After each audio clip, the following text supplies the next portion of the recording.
Hello mga ka-Andrep, good morning po sa ating lahat. Happy Monday po. So, ayan po, pakita ko lang sa inyo ang katatapos lang kasi align na ito yung alloy na rim na 1.4 by 17. Ano kasi ito convert. So, ang paglalagyan nito ay TMX 155. Papalitan ng hub ng pang XRM. So, ito na yung magiging hub niya.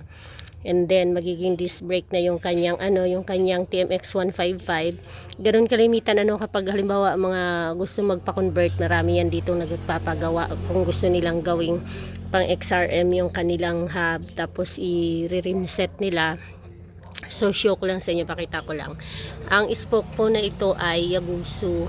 So kagandahan sa Yaguso kasi 9 yan ang Yaguso. Ito ay 9 by 162. So sa 161 is same lang yan sila. Minsan kasi ang gamit depende sa brand 161, yung iba 162. Pag sa Yaguso 162 okay na siya. Kapag sa mga ordinary 161 siya.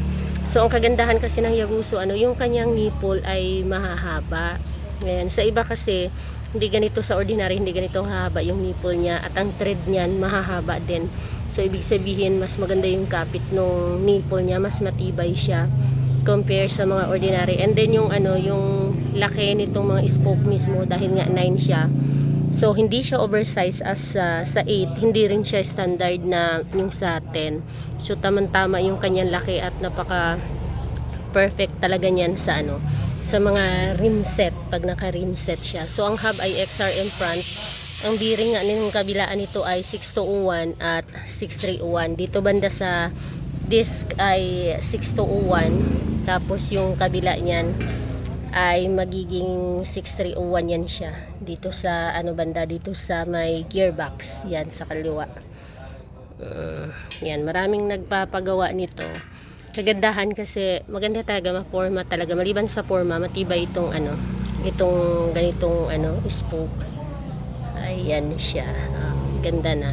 So since MX 155 nga pala ang nito pagkakabitan, natural ayun, maliban sa hub, para dun sa mga gusto magko-convert. So magpapalit kayo syempre. Kumbaga yung gastos na iisipin nyo mga magkano magagastos.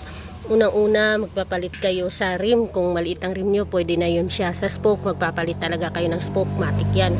So sa hub, matic dahil gusto nyo man palitan, ay matic yan. Magpapalit kayo. The bearings ay papalitan nyo. Gearbox, papalitan nyo. Speed cable, papalitan nyo. Ang axle nito, papalitan nyo. Ang wheel seal nito dito, hub wheel seal, papalitan nyo. So yun yung mga yun yung mga magiging consequences nun, or yung pagkakagastusan nyo. Ayan. Pula nga pala itong itong ang alloy. Hindi ko alam bakit reflect dito sa camera ay parang orange. Siguro dahil sa dahil sa silaw ng ng araw. Yun lang. Thank you so much. Bye-bye.